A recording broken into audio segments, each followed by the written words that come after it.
In the sweltering heart of the Yucatan, a stone serpent slumbers.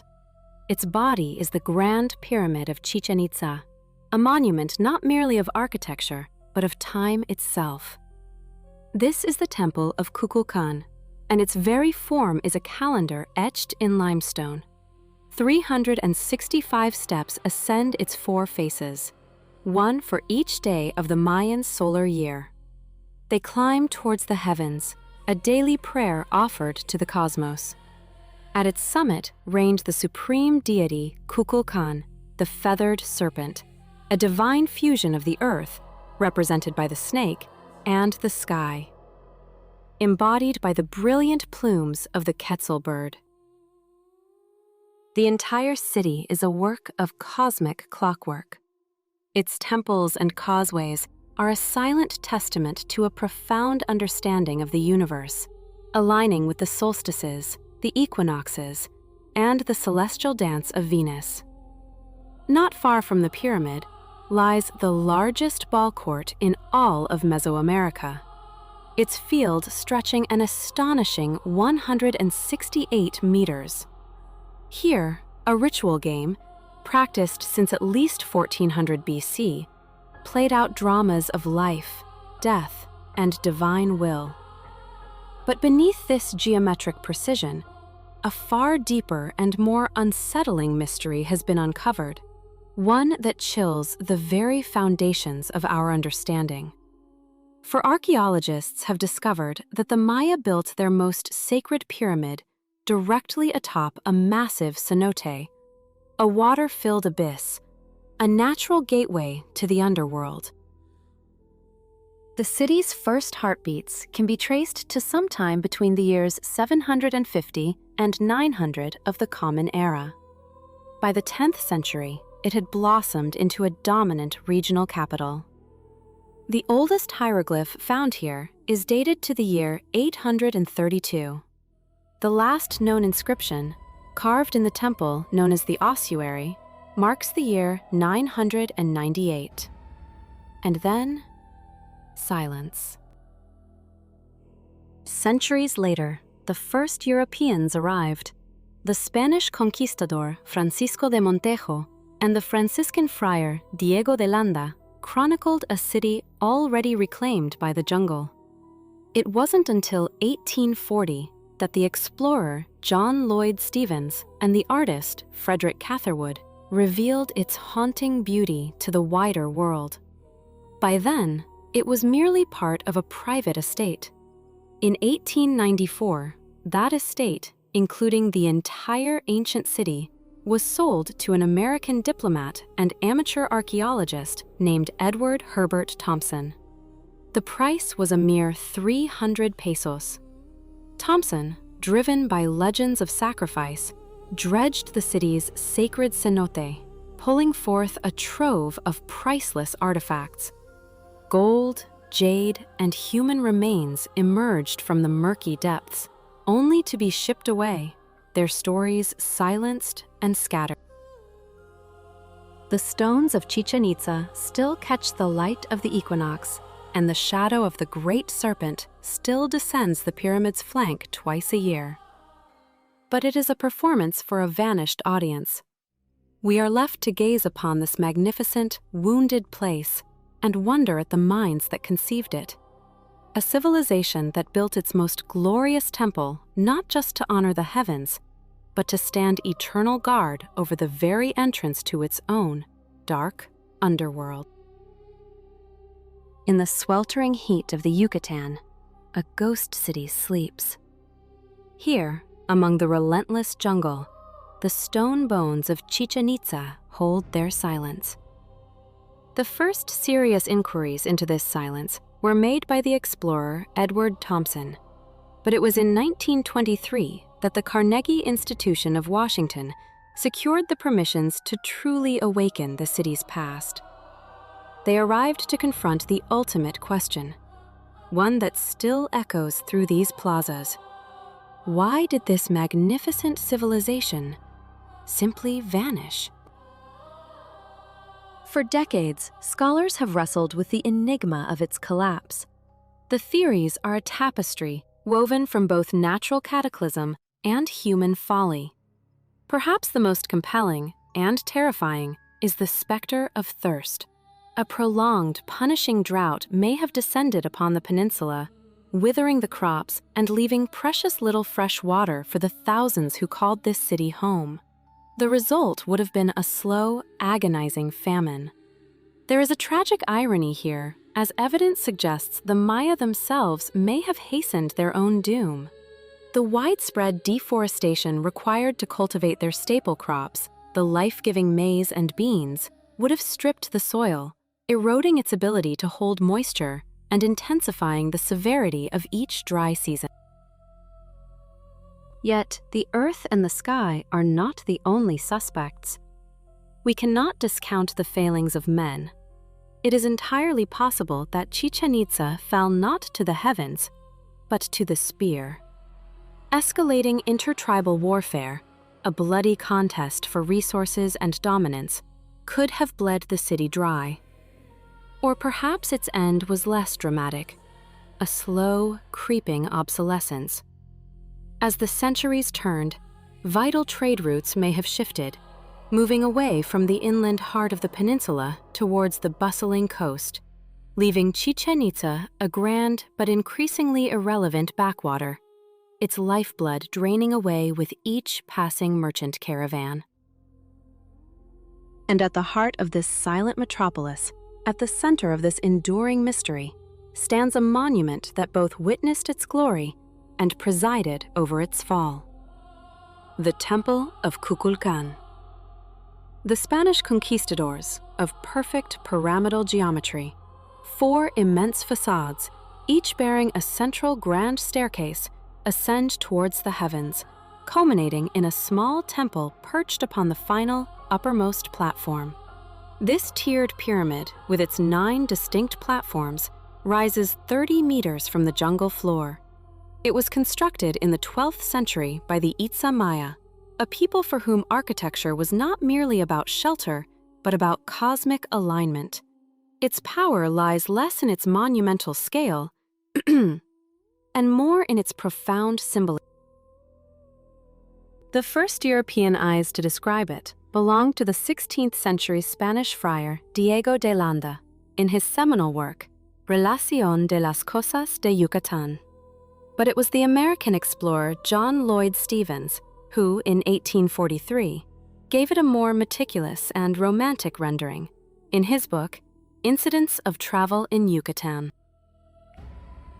For generations, the pyramid kept its secrets.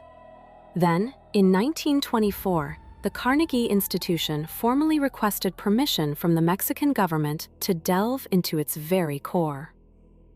The work began 3 years later, a joint venture of American and Mexican archaeologists, all driven by a tantalizing hypothesis: that the Great Pyramid of Kukulkan was a mask, a shell built directly over a much older, hidden structure.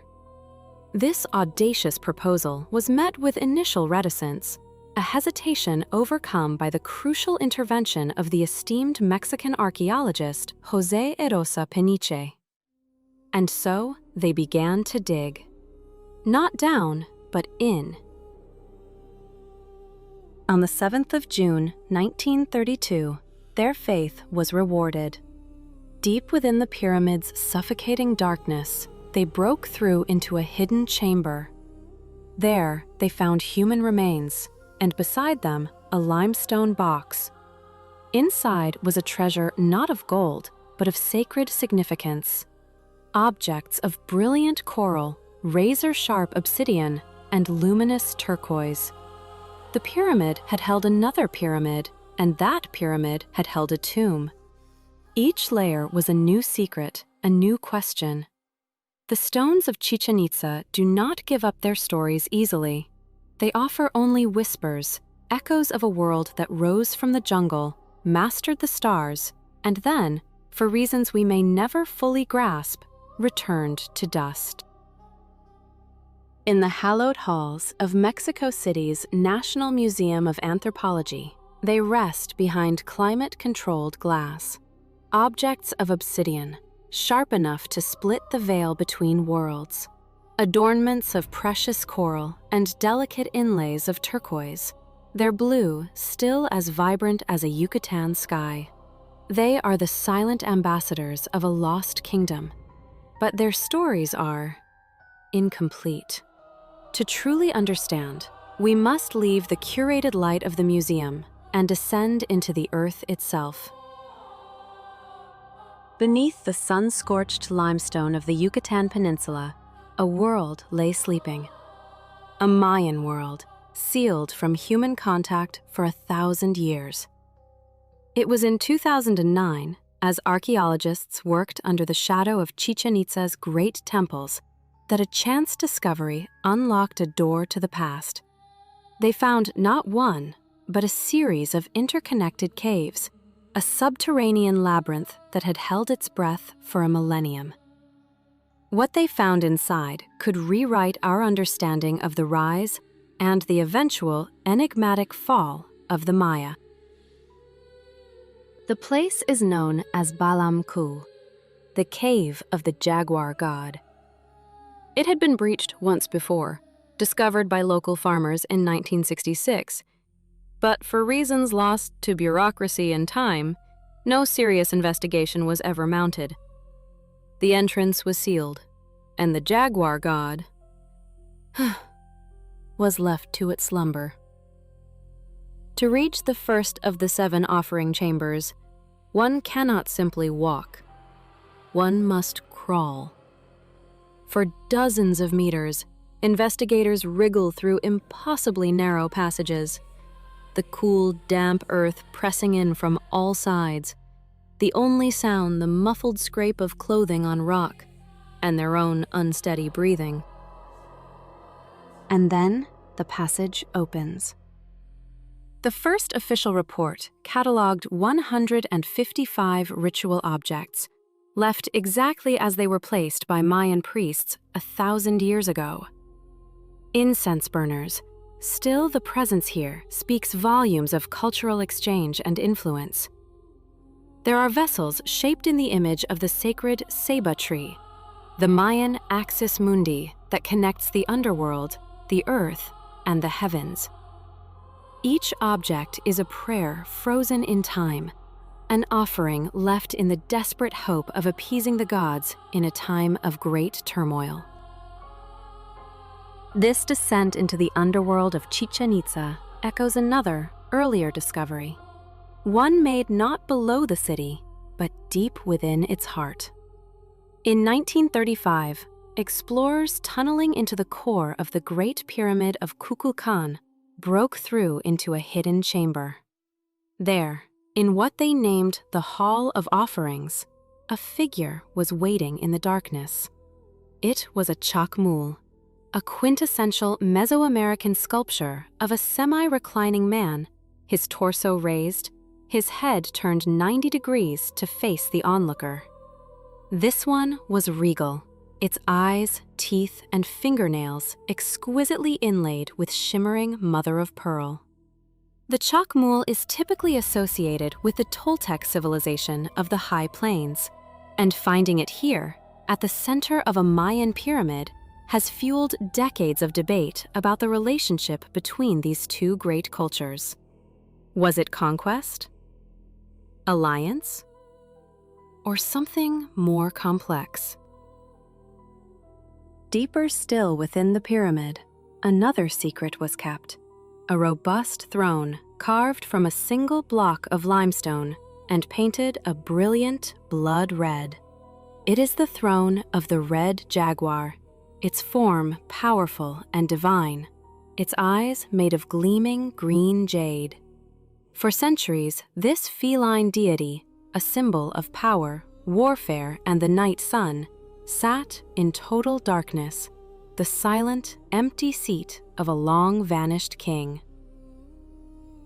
Yet, perhaps the most profound discovery at Chichen Itza was not an object at all. It was not unearthed with a trowel or dusted with a brush. It was found near the end of the 20th century with a simple clap of the hands. Standing before the grand northwestern staircase of the Kukulkan Pyramid, if one produces a short, sharp sound, the echo that returns is uncanny. It is not a simple reverberation. The sound reflects off the tiered steps as a complex chirp, a near-perfect acoustic replication of the call of the resplendent Quetzal. The association is breathtakingly significant. The Quetzal was a sacred bird to both the Maya and the Mexica, its iridescent tail feathers more valuable than gold. It was a living symbol of divinity and freedom, the very embodiment of the feathered serpent god Kukulkan, to whom this pyramid is dedicated. The technical explanation involves the science of wave propagation and interference, but the true question is far more profound. Was this acoustic marvel a mere coincidence of architecture? A freak accident of physics? Or did the Mayan builders, with a knowledge of acoustics we are only now beginning to appreciate, intentionally design this effect? Did they engineer a stone pyramid not just to be seen, but to be heard? To speak back to its supplicants in the voice of a god? We search for answers in sealed caves and hidden chambers, deciphering the language of pottery and stone. But sometimes, the deepest truths are carried on the wind. The Maya may have left behind more than just artifacts. They may have encoded their faith into the very physics of their world, leaving a sacred echo that still rings out across the centuries, waiting for us to finally, truly listen. For a civilization whose very existence was tethered to the rhythm of the harvest, the sky was not a void, but a sacred text.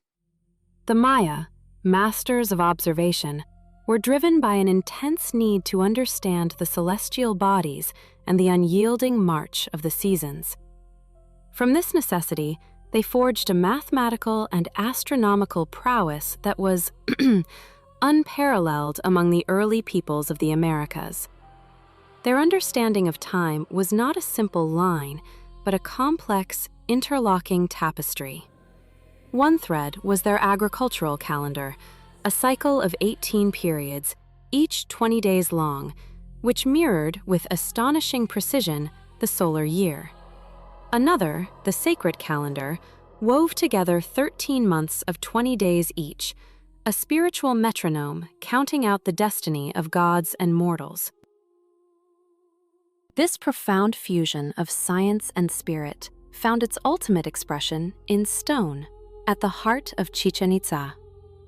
Here, the Pyramid of Kukulkan rises not merely as a structure, but as a living almanac. Its very architecture is a monument to time itself. 4 stairways, each with 91 steps, ascend its faces. Together with the single step of the temple platform at its summit, they number 365, one for every day of the sun's journey. The 9 terraces that form its body, bisected by the central staircases, create 18 distinct sections, mirroring the 18 months of their agricultural year. It is a clockwork of cosmic proportions. But the story this pyramid tells is far deeper than what is visible to the naked eye. During restoration work in the 1930s, archaeologists made a startling discovery. The Great Pyramid was a shell, a magnificent facade built directly over an older, smaller temple. Then, more recently, evidence has pointed to the existence of a third, even more ancient structure, encasing the past within the present. The second pyramid, the one that serves as the foundation for the exterior we see today, shares the same geometry as its successor, rising to a height of 17 meters. It is a substructure, a stone heart beating within a larger shell, a testament to a people who did not erase their history, but rather consecrated it by building upon it. Yet, the deepest secret of Kukulkan lay hidden for a millennium, buried beneath even these layers of stone and time. In 2015, a team of scientists from Mexico's National Institute of Anthropology and History and the National Autonomous University of Mexico decided to look deeper. They employed a proprietary technology, a non-invasive method of seeing into the earth. By placing several dozen electrodes around the pyramid's perimeter, they sent faint electrical currents into the limestone bedrock, reading the returning signals to map the unseen world below. The data painted an impossible picture. Directly beneath the central axis of the pyramid, they found a void. A vast, water-filled cavern, a cenote some 20 meters deep. These natural wells, formed by the collapse of limestone bedrock to expose the subterranean water table, were the lifeblood of the Yucatan. But to the Maya, they were far more than reservoirs of precious drinking water. They were sacred portals. They were the gaping mouths of the earth, gateways to Xibalba, the mystical underworld. This inherent sanctity explains why the Maya performed offerings and rituals at their edges, communing with the gods of that subterranean realm. The investigating team was quick to clarify that the pyramid was in no danger of collapse, its corners resting on solid bedrock, not directly over the cavern's roof. And so, the ultimate question arises: why? Why would the Maya of Chichen Itza choose this precise location, building their most important cosmological instrument directly over a gateway to the underworld? The answer reveals a worldview of breathtaking complexity. The pyramid, reaching for the heavens, represented the celestial plane. The cenote, plunging into the earth, represented the underworld. The flat plain of the city itself was the world of the living. By building Kukulkan precisely where they did, they were not just constructing a temple, they were forging a cosmic axis, an axis mundi that vertically connected the three layers of their universe. It was a place where the sky, the earth, and the underworld could meet. Here, in this single location, time is not linear, and space is not empty. The past physically resides within the present, and the world of the spirit lies just beneath our feet. It is a reminder that, for some, reality was never a single surface, but a profound and interconnected depth, where every stone tells a story, and every shadow conceals a world. In the limestone heart of the Yucatan, where the very earth is a porous shell, the ancient Maya made a daring choice.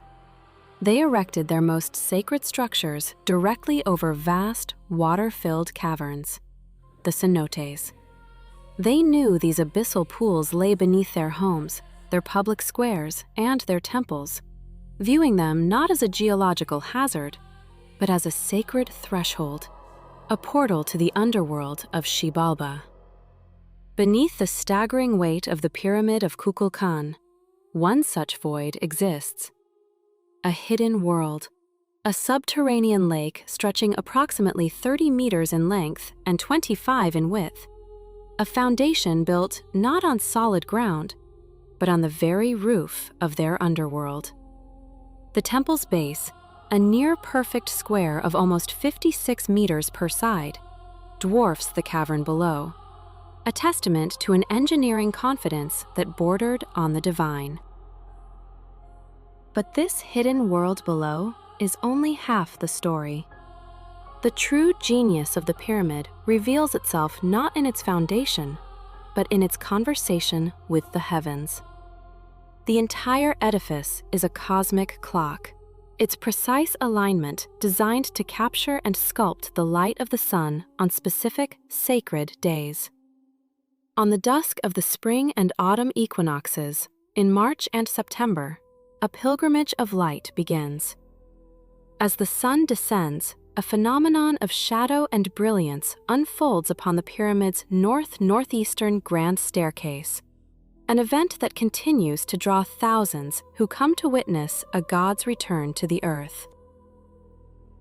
Slowly, As the shadows lengthen, the corners of the pyramid's 9 terraces cast a series of inverted triangular shadows upon the balustrade. These triangles merge, one by one, creating the unmistakable undulating body of a colossal serpent.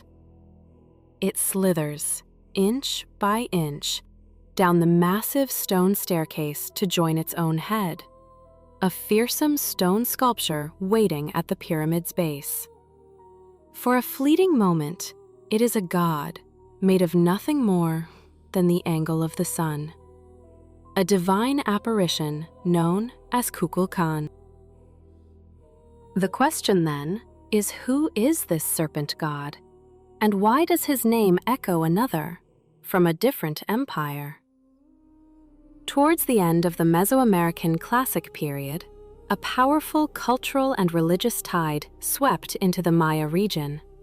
The architecture, the art, the very gods themselves began to show the unmistakable influence of a distant power, the Toltec civilization, whose heartland lay in the central Mexican highlands. This cultural synthesis gave rise to an uncanny resonance between the Mayas' Kukulkan and the Toltec and Mexica deity Quetzalcoatl. The name Quetzalcoatl in the Nahuatl tongue means plumed serpent. Kukulkan in Yucatec Maya means precisely the same thing. At the foot of the temple, the stone serpent head waits eternally, its mouth agape. The carving is not of a mythical beast, but is clearly inspired by the lethal Crotalus, the rattlesnake.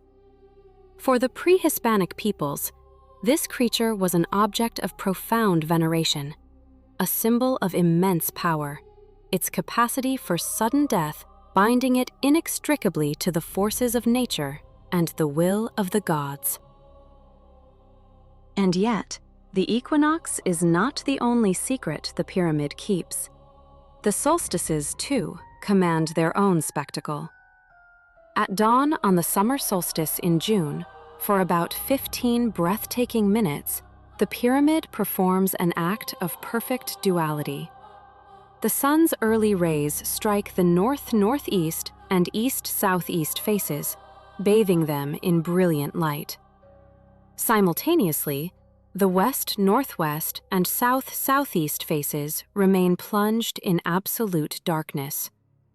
For this brief quarter of an hour, the temple is cleaved in two, one half for the living, one for the shadows.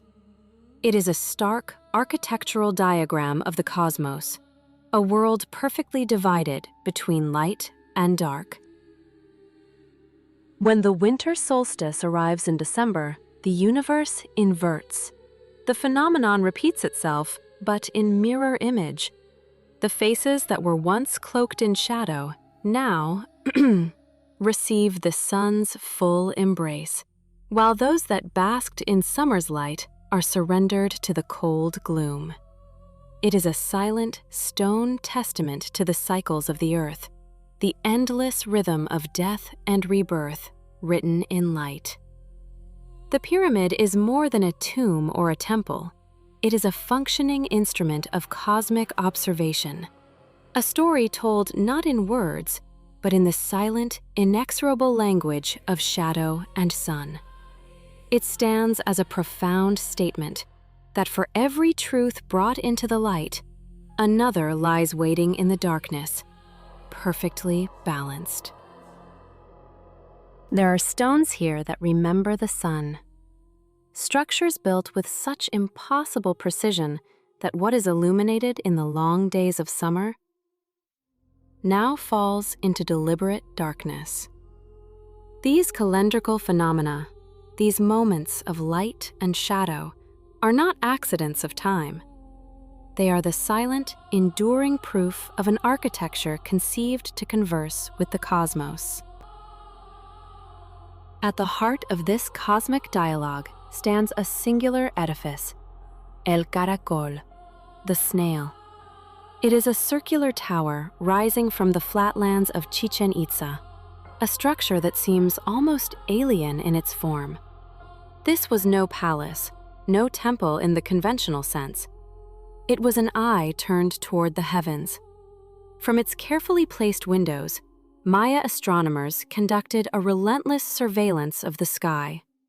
They charted the patient journey of the sun, the phases of the moon, and with a particular, almost obsessive focus, the celestial ballet of the planet Venus.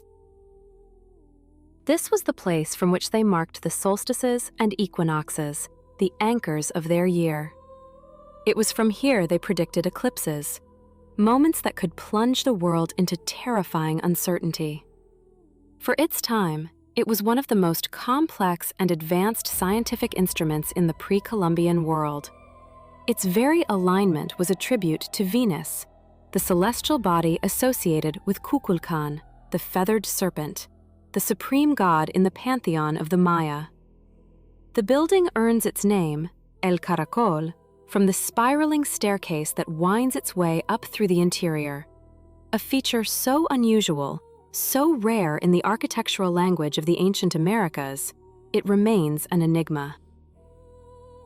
And yet, the story of this city is not entirely written in the past. In the year 2025, it was announced that Chichen Itza had been holding on to another, far larger secret. A sprawling pre-Hispanic urban complex given the name Castillo Viejo, or the Old Castle. Built during the late Classic period, between the years 600 and 900 of the Common Era, the settlement covers a staggering 30 square kilometers.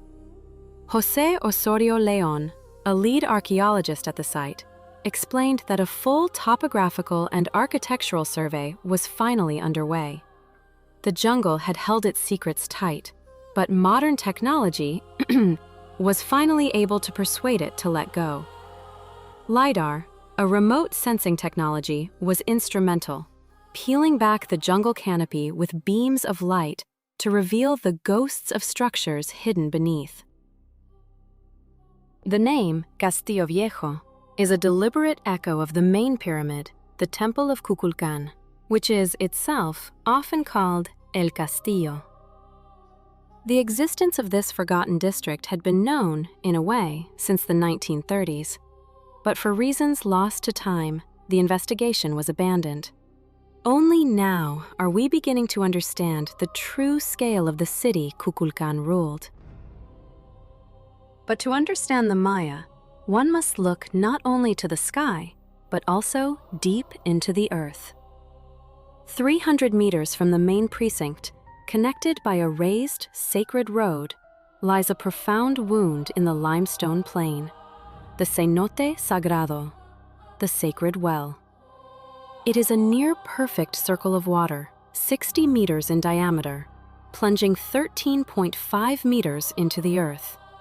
In the arid landscape of the Yucatan, a limestone shelf with no rivers, these cenotes were life itself. They were the sole source of fresh water. This one, however, was something more. It was a place of pilgrimage, a site of profound reverence and profound terror.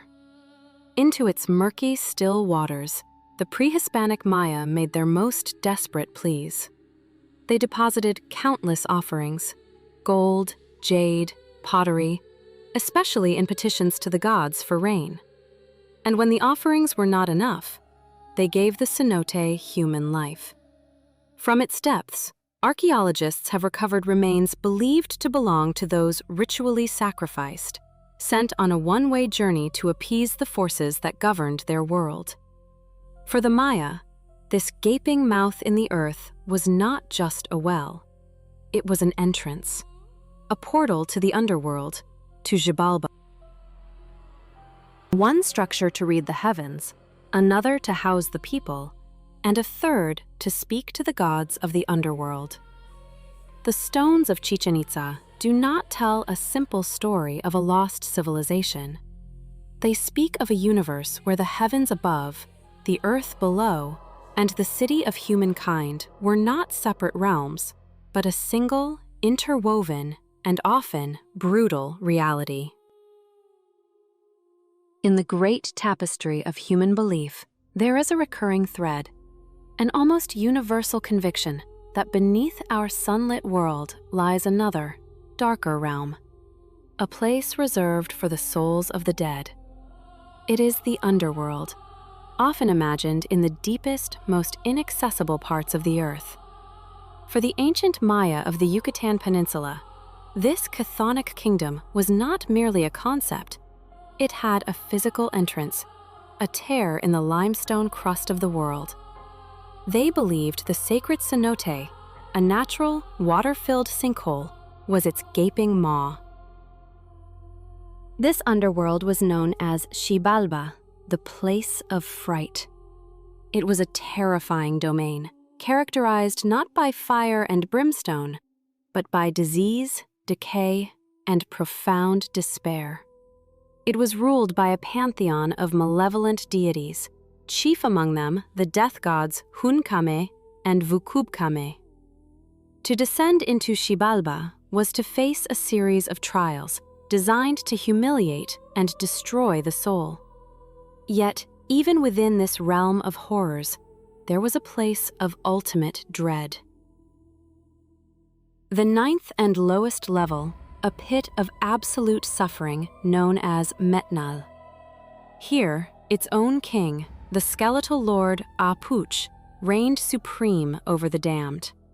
Some traditions even place Metnal outside the formal structure of Xibalba, emphasizing its unique role as the final destination for the most egregious of sinners. For centuries, this watery portal at the heart of the great city of Chichen Itza was a place of pilgrimage and sacrifice, a site where the world of the living met the world of the dead. And with the arrival of the Spanish, its legend took on a new, more material dimension. In the year 1566, the friar Diego de Landa, a man responsible for both documenting and destroying Mayan culture, wrote of the cenote with a conquistador's eye. If this country had possessed gold, he noted, it would be this well that would have the greater part of it. His words would lie dormant for over 3 centuries, a portentous whisper of treasure waiting in the murky depths. Then, at the turn of the 20th century, an American diplomat and amateur archaeologist named Edward Herbert Thompson arrived. He purchased the private hacienda that, incredibly, included the entire ruined city of Chichen Itza. The sacred cenote was now his private property, and Landa's words echoed in his mind. Between 1904 and 1910, Thompson embarked on one of the most ambitious and controversial underwater archaeological projects of its time. He brought in a derrick and a dredge and began systematically scooping the secrets from the cenote's floor. The results were staggering. But dredging was not enough. In 1909, assisted by professional Greek divers, Thompson himself put on a heavy canvas suit and descended into the abyss. He reached the bottom, a place stab and holes a grayish mud, in which were embedded the heavier gold objects, jades and copper bells. What he and his team brought to the surface was a treasure beyond imagination, a cross-section of a lost civilization's spiritual life. Archaeologists have since cataloged thousands of artifacts rescued from the cenote's embrace. Not just gold, but intricate ceramics, lustrous jadeite, razor-sharp chert and obsidian blades, balls of sacred copal incense, and objects of shell, rubber, and even cloth. Miraculously, the oxygen-poor water had even preserved wooden artifacts, effigies and weapons that would have otherwise turned to dust 1,000 years ago. The sheer diversity of these materials told a new story, one of Chichen Itza's immense power and influence. The offerings were not just local. Gold, not Guatemala, turquoise from the far American Southwest. The cenote was not just a gateway to the underworld. It was a nexus of pan-Mesoamerican trade and tribute. But this knowledge came at a cost. Thompson, operating under the laws of the time, considered the discoveries his personal property. Funded by the American politician and businessman Stephen Salisbury III, he shipped countless priceless artifacts back to the United States, where many remain to this day. His personal notes are, for better or worse, the primary source for what was found during those early, plunderous years. Yet, beyond the gold and jade, beyond the archaeological data, something else lingers in the air around the cenote. A deeper, older story. The local Yucatec Maya have legends that speak of mythical guardians, monstrous beings that protect these sacred waters. They whisper that it is unwise, even dangerous, to approach a cenote after 5 in the afternoon, when the sun begins to fail and the boundary between worlds grows thin. One is left to wonder, what did Thompson and his divers truly disturb in those depths? Was it merely the mud and memory of a fallen empire? Or did they stir something ancient and sleepless? The cenote remains, a silent, dark mirror reflecting the sky. It is at once a grave, a treasure chest, and a portal, holding the beliefs of a civilization and the greed of its discoverers in its cold, silent depths. A permanent testament to the human obsession with what lies beneath the surface, both of the earth and of ourselves. In the Yucatan Peninsula, the light of day does not surrender gently. There is an hour, a threshold, when the world seems to hold its breath. It is then, the old stories warn, that the bodies of water, the sacred cenotes, those liquid eyes staring into the heavens, are no longer for mortals. From that moment on, they belong to their ancient custodians. They are the aluches. Creatures of myth, described as small, elusive elves or goblins, they are the guardians of the natural world. They watch over the milpas, the life-giving cornfields, and patrol the dense, whispering jungles. To those who trespass with ill intent, they are a source of terror, frightening intruders with phantom sounds and fleeting shadows. In the best of cases, it is merely a warning, but they can, and do, become perilous. Yet their nature is not one of pure malice. They are spirits of the land, and can be pacified with a simple offering, a token of respect for the domains they protect. Of all these domains, none is more feared after dusk than the sacred cenote itself. For it is not just a pool of water, it is a gateway, a recognized portal to the Maya underworld. This reverence for the unseen world was mirrored in the grand and often brutal politics of the scene. In the annals of Mesoamerican history, few concepts are as tantalizing or as contested as the League of Mayapan. It is a name that evokes a golden age of cooperation, a legendary peace accord said to have been forged between the great city-states of Chichen Itza, Uxmal, and Mayapan during the post-classic period. This alliance, a union of the peninsula's dominant powers, is mentioned primarily in the colonial-era chronicles, texts written in the Maya tongue but transcribed after the Spanish conquest. Yet, modern archaeology tells a different, more complicated story. Many researchers now believe this supposed alliance lacks any true historical foundation. The silent testimony of stone and soil suggests a stark chronological problem. By the time Mayapan rose to become the undisputed hegemon of Yucatan, the magnificent cities of Uxmal and Chichen Itza were already deep in decline, their grand plazas and pyramids largely abandoned to the encroaching jungle. The defenders of the League's existence, however, argue that it was real, and that it was the glorious Chichen Itza that led the Confederation in its prime. A more cynical theory has emerged from this debate, that the myth itself was a deliberate fabrication, a brilliant piece of political propaganda crafted by the rulers of Mayapan to retroactively insert their city into a glorious lineage, burnishing their own prestige by association with the legendary power centers that preceded them. At the heart of this era of strife and shifting power stands a figure of almost mythic proportions, Hunak Chil. He is remembered as a formidable leader of the Kokom dynasty who ruled from Mayapan between the late 12th and early 13th centuries. His ascent to power, as recorded in the sacred Chilam Balam texts, is nothing short of extraordinary.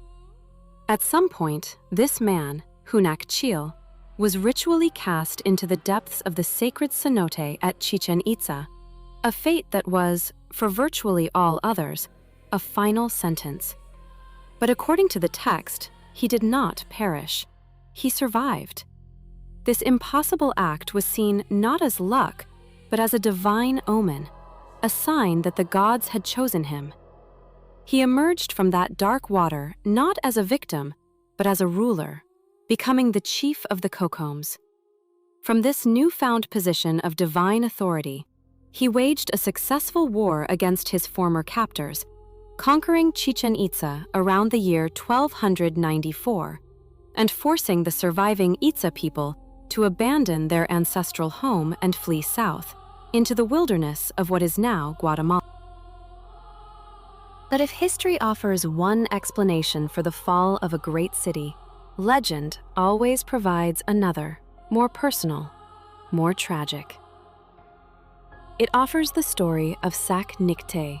Her name, meaning white flower, belongs to a legendary princess of Mayapan, whose fate is said to have been the true catalyst for the League's violent dissolution.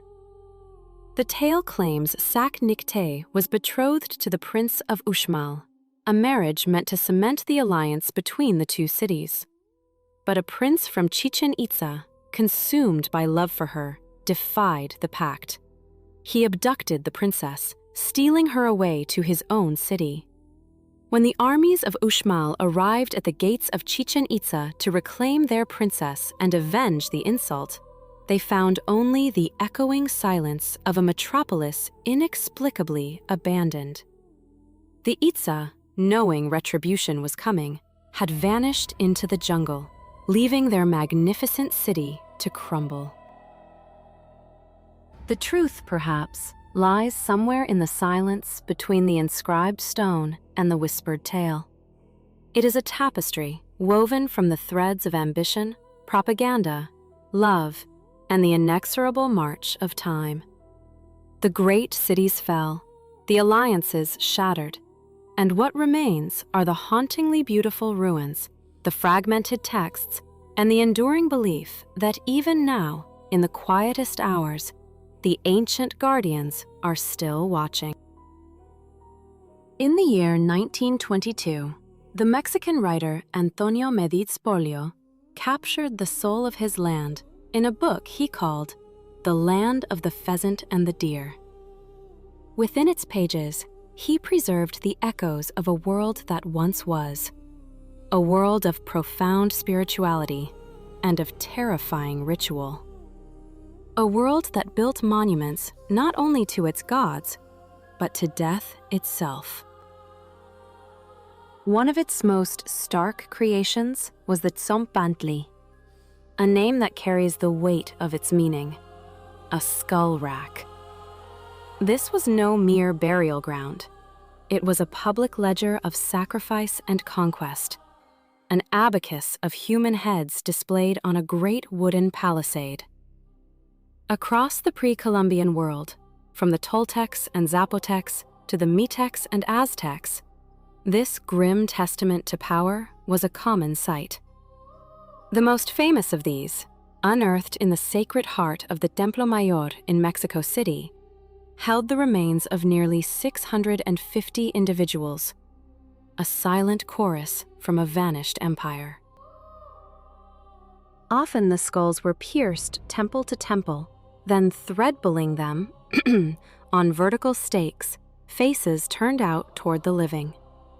Examples of these structures have been found at Uxmal and other sites in the Puuc region, artifacts dating to the 9th century, a time when the great classic Maya civilization was entering its long twilight. And here at Chichen Itza, a stunningly well-preserved carving of a Tzompantli stands today. Its stone faces a permanent reminder of the flesh and bone they once represented. But the most imposing structure here guards secrets far deeper than the carvings on its surface. The great temple of Kukulkan, a silent sentinel on the Yucatecan plain, is now the subject of a new and unprecedented inquiry. An international team, archaeologists, engineers, physicists, is preparing to peer inside the pyramid's stone heart. They will not use drills or dynamite. Their tool is the universe itself.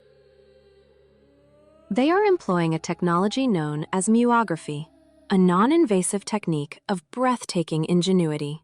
Their instruments will detect muons, subatomic particles born from the collision of cosmic rays with the Earth's upper atmosphere. These ghostly particles rain down upon us constantly, passing through solid matter with ease. By measuring the trajectory and absorption of these muons as they travel through the pyramid, scientists can create a detailed, three-dimensional image of sops and passages without ever touching a single stone.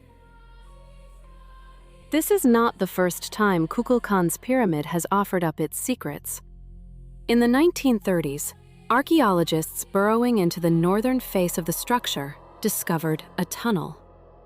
It led them inward and downward into two spaces lost to time: the chamber of sacrifice and the chamber of the offerings. There, in the absolute darkness, they found treasures left for the gods: the iconic Chakmuol statue and the magnificent throne of the Jaguar, its jade eyes staring back at them from across the centuries. Later studies hinted at even more.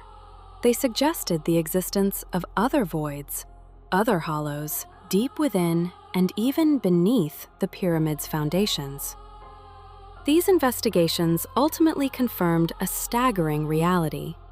The Temple of Kukulkan was not built on solid ground. It was intentionally constructed directly over a cenote, a vast, water-filled sinkhole the Maya considered a sacred portal to the underworld. And so, the anticipation for this new study is immense. The muons will now chart every cubic inch of this sacred mountain. Could they reveal unknown rooms, sealed for 1,000 years? Hidden corridors connecting the known chambers? Or perhaps, the most tantalizing possibility of all, an even older, smaller temple nested inside that we know about this icon of the Maya world. The stones of Chichen Itza have held their silence for an age, but now, we are learning to listen not with our ears, but with the fundamental forces of the cosmos. And in that silence, we may finally hear the answers to questions we are only just beginning to ask.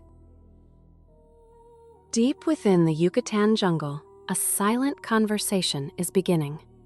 An alliance of minds from Mexico's National Institute of Anthropology and History, the National Autonomous University, and American specialists is preparing to ask the stones themselves to speak. Their instruments will first probe the known chambers of the Great Pyramid, mapping its familiar voids.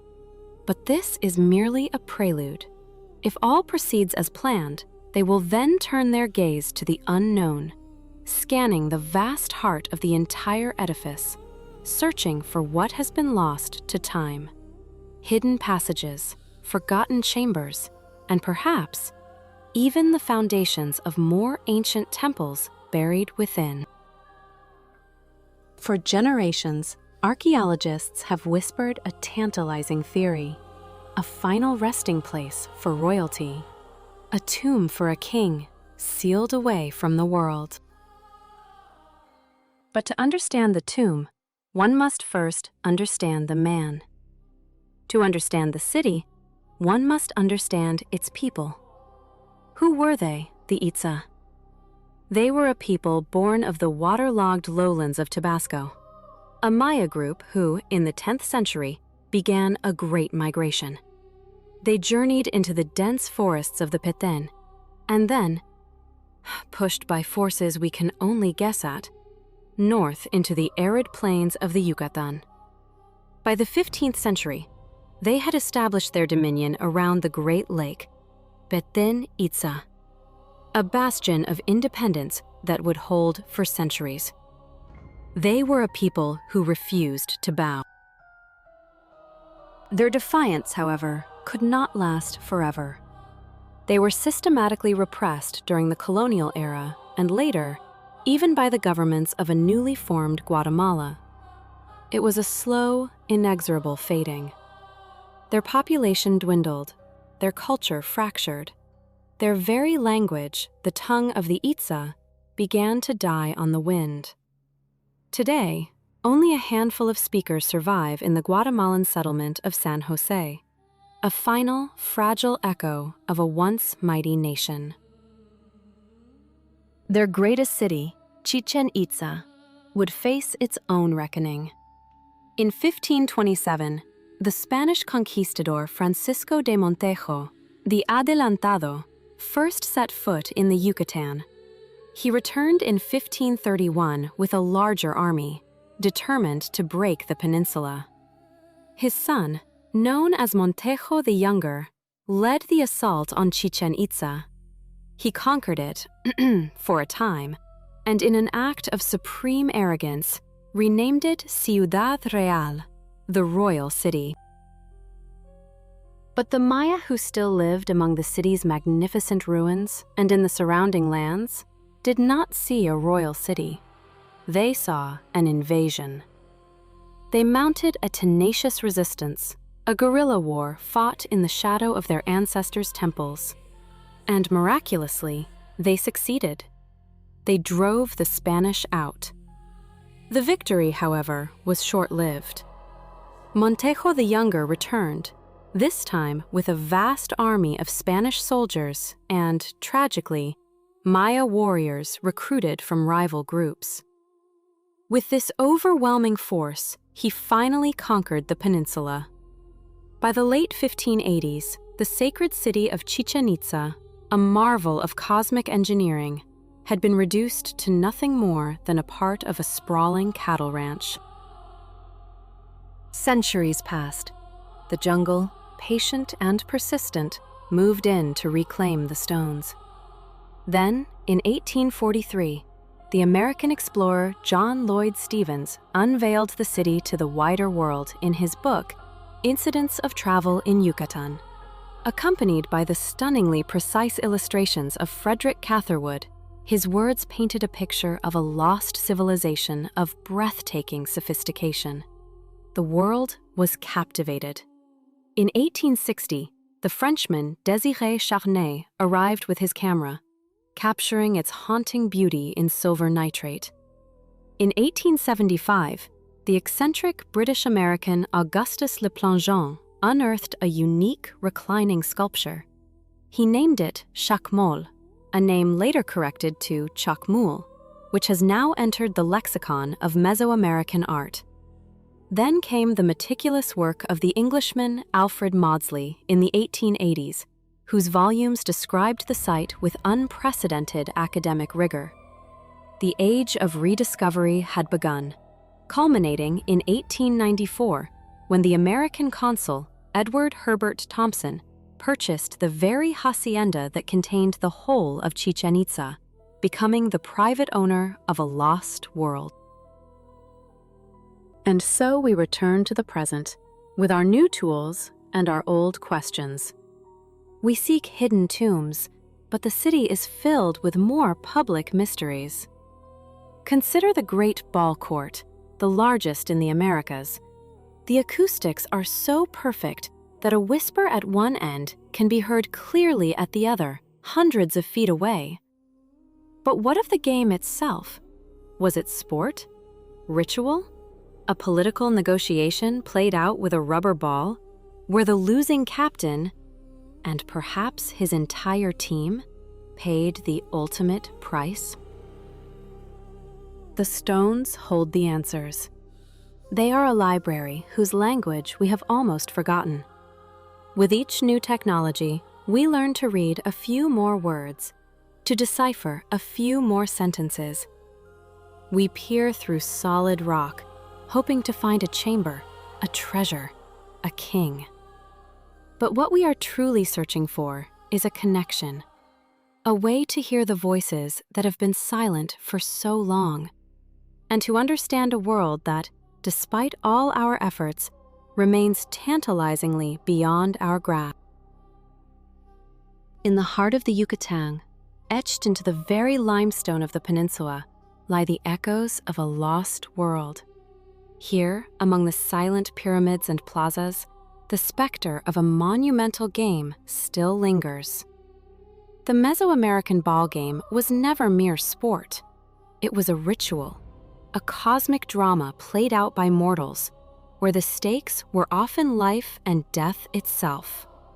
And nowhere was this drama staged on a grander scale than at Chichen Itza. Its great ball court is a breathtaking anomaly, a space that defies comprehension. It stretches for 120 meters, a colossal arena whose scale is difficult to grasp. To put this into perspective, its length exceeds that of an official modern football pitch by a staggering 14%. Standing within its walls, one feels dwarfed not just by the architecture, but by the weight of the history it has witnessed. High on those imposing walls, the stone rings, the goals of this ancient contest, still cling to their perch. They are not simple hoops. Each is intricately carved, entwined with the forms of two feathered serpents, the divine Kukulkan. Every point scored here was not just a victory, it was a sacred communion, a moment where the human and the divine became one. For generations, we believed we understood the grand narratives of this city. Yet Chichen Itza is a place that guards its secrets jealously, revealing them only in fragments, piece by painstaking piece. Recent discoveries have forced us to reconsider what we thought we knew, particularly concerning a structure known as the osario, or the tomb of the high priest. For years, its name defined its perceived function, a final resting place for nobility, or perhaps an astronomical observatory, its windows aligned with the heavens. But at a recent symposium, archaeologist José Osorio León presented a radical new interpretation. After a meticulous analysis of the building's iconography, his team concluded that the osario was neither a tomb nor a star chart. Its purpose was something far more fundamental, something tied to the very survival of the Maya.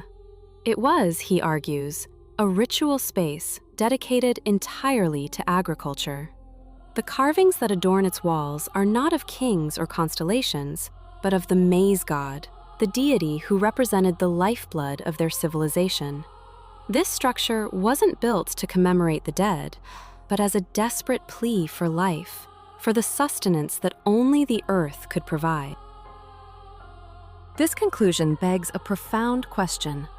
Why would a powerful civilization dedicate such a prominent monument to the act of farming? The answer, it seems, was not found in the sun-bleached ruins above, but deep within the earth below, in the silent, dripping darkness of a nearby cave. For centuries, the stalagmites of the Yucatan have been keeping a meticulous record, a secret history, a near-perfect archive of past environmental conditions. Each microscopic layer holds data on the one thing the Maya cherished above all else: rainfall. A recent study of one of these conical stone chronicles has provided a chillingly precise account of the climate during the final, tumultuous years of Chichen Itza's reign. The stalagmite revealed that between the years 871 and 1021, the region was racked by a series of devastating droughts.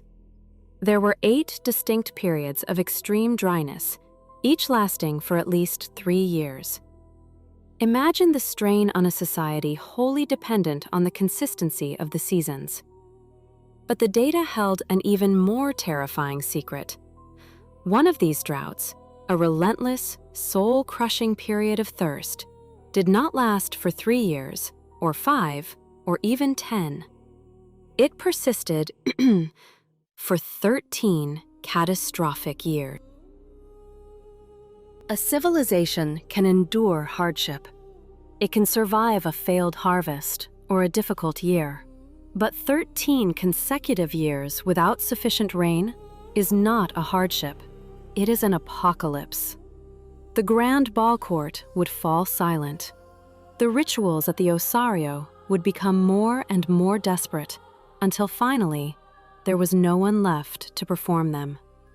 The collapse of Chichen Itza was not a single violent event, but a slow, agonizing fade. A great city brought to its knees by the quiet, relentless absence of water. The stones serve as a silent limestone testament that no matter how high our temples reach, we are forever tethered to the earth and to the mercy of the clouds. There is a fundamental truth, one that echoes from the ruins of forgotten empires and whispers through the pages of history. It serves as a solemn reminder that a people, a civilization, that turns its back on its own story, that fails to learn from its triumphs and its tragedies, is condemned to repeat it. Not by chance, but by the immutable law of consequence, they are destined to relive the sorrows they chose to forget.